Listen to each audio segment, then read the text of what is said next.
I was born and raised in Iran as a Shiite Muslim. Shiite Muslim. And all my life I heard bad things about Israel and the Jews. And we were told that Islam is the best and the last. Muhammad was the most perfect person ever. Growing up, did you study the Quran and the Hadith? Yes, but mostly culturally. Like we would go and read in Arabic, for example. We didn't understand the meaning. They told us if you read in Arabic, you get more points to go to heaven. So I was trying to be a good Muslim, pray, go to mosque. And we were Shiite, so we used to go beat ourselves with chains on the streets, all to please Allah, hoping and wishing to go to heaven. When I was 16 years old, something happened to me that it changed my life. In fact, before that, I saw so many bad things on the streets. I saw people being executed publicly, hanging from a crane. And they told us these are infidels, these are the enemies of Allah. So when I was 16 years old, I was arrested and tortured by the regime in Iran. Why? I was going to a wedding and I was in the car of some relatives and they had some alcohol. And based on Islamic law, you can't even have or possess or make or buy or sell or drink alcohol. And my only crime was I was in the car. And there's an Islamic checkpoint. They pulled the car over and they began to smell the alcohol. They asked us to come out. They put us in a bus and they took us to a confinement, to a jail, and then they took all our clothes off, bare naked. And they started pouring cold water on us and whipping us with this big, thick electric cable. Then they took us, threw us into a room, a small room, and we were choking, no food. And all that because you were sitting in a car? Sitting in the car. That somebody had alcohol in. Exactly. And I was 16. I didn't drink alcohol. I didn't do anything wrong. And I saw the cruelty of these people. I began to say, what kind of religion is this? What kind of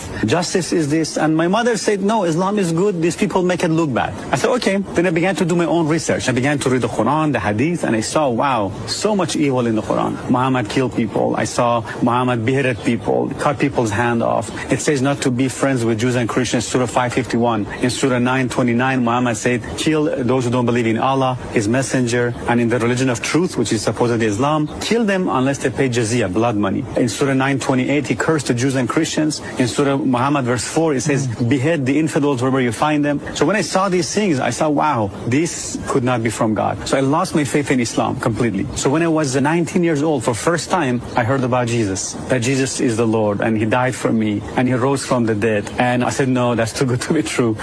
How could God have a son? I said, okay, Jesus, if this is true, I ask you to show me. If it's real, be my Lord, be my Savior. And I prayed this prayer, and the moment I say that, a heat went through my hand. I began to shake and tremble. I began to cry, and I felt this love and this peace and this joy I'd never experienced before. I felt a burden was lifted off my shoulder. I began to feel love for people, for anybody who had hurt me. I began to forgive them. I began to feel forgiveness and love and joy. It was a instant transformation. I was just full of joy. I was jumping up and down. For years I prayed to Allah. Nothing happened. But the first time I said, Jesus, He showed up.